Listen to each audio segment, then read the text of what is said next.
আসলে সত্যি কথা বলতে কি, একটা মেয়ে যদি চায় আমি আমার ইজ্জত ধরে রাখবো, কোনো ছেলের ক্ষমতা নাই সেই ইজ্জত নষ্ট করে। এটাই সত্য কথা। আমার স্ত্রী এই কথাটা খুব জোরালোভাবে আমাকে বলে, আমি যখন রাস্তায় হাঁটবো আমি যদি চাই তাহলে কোনো ছেলে আমার কাছে ঘেঁষতে পারবে না, আমি সুযোগ দিলে তখন ঘেঁষতে পারবে। একটা মেয়ে যদি চায় যে একটা ছেলে আমার সাথে ইটিস পিটিস করুক, সে ছেলে করবেই করবে। একটা মেয়ে যদি চায় যে একটা ছেলে আমার পর্যন্ত আসতে পারবে না, আমি আমার ব্যক্তিত্ব গায়রত বজায় রাখবো, আমি ডিস্টেন্স মেনটেন করবো, আমি কোনো সুযোগ দিব না, ছেলে সুযোগ পাবে না কখনো। এত সহজ না। সর্বোচ্চ তখন কি করতে পারে, ধরে 10 জন মিলে ধরে ওকে জোর করে তার সাথে কিছু করতে পারে। ওরকম কিছু করলে তো আল্লাহর গজব নেমে আসবে। ওই যে সারা আলাইহিস সালামকে তুলে নিয়ে গিয়েছিলেন একটা বাদশা, মনে নেই আপনাদের? সারা আলাইহিস সালামকে একটা বাদশা এরকম উঠাই নিয়ে আসছে।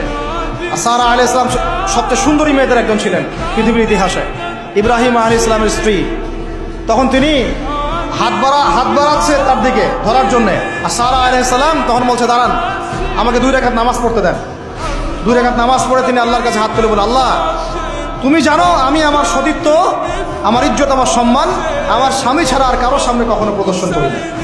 আজকে জালেমের হাত থেকে আল্লাহ তুমি আমাকে বাঁচাও। ওইদিকে ইব্রাহিম আলাইহিস সালামও নামাজে দাঁড়িয়ে গেছে। ওই জালেম বাদশা যখনই হাত বাড়ায় হাত অবশ হয়ে যায়, মাথা ঘুরে পড়ে যায়। 3বার 4বার চেষ্টা করেছে, তারপর পারে নাই।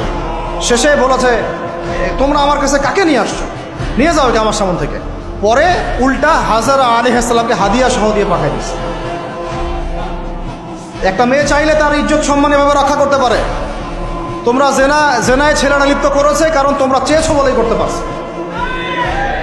তুমি ফিতনা না ছড়াতা, তুমি বেহায়ের মতো বাইরে বের না হতা, তুমি তোমার চুল খোলা না রাখতা, তুমি তোমার পোশাক ঠিক রাখতা, তোমার কথা ঠিক রাখতা, তোমার কথার মধ্যে শক্তি রাখতা, মিষ্টি মিষ্টি প্রলোভন দিতা না, বাইকের পিছনে বসতা না, চটপটি ফুচকা খাইতা না, এখানে ওখানে আড্ডা মারতা না, কোনো ছেলে তোমার কাছে আসতে পারতো না।